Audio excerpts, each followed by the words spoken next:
Hey there. So, let's talk about a very interesting problem that you might encounter while working with Haskell. The issue here is related to the behavior of the toRational function when dealing with infinity values in GHCI. When you try to convert positive infinity represented as a double to a rational, it doesn't quite work as expected.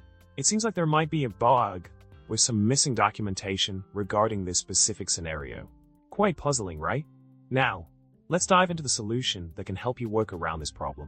By using the IEEE 754 package, you can define a custom toRational function that handles positive and negative infinity cases properly.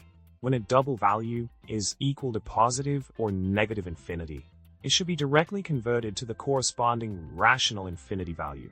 The key here is to check for those specific cases and handle them accordingly in your function. In a grand scheme of things, the toRational function in Haskell doesn't seem to account for positive infinity cases, leading to unexpected results when converting double values to rational. By delving into the binary representation of a double value for positive infinity, we can uncover the root of the issue. The binary format reveals an exponent value that signifies infinity, which is incorrectly interpreted by the standard toRational function. Thus, utilizing a custom function like toRational that explicitly handles infinity cases can help circumvent this discrepancy. And there you have it.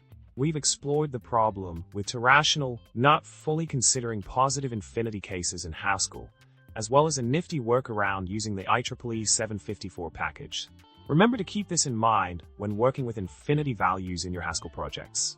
Thanks for watching, and if you enjoyed this content, don't forget to subscribe, like the video, and share your thoughts in the comment section below. Until next time,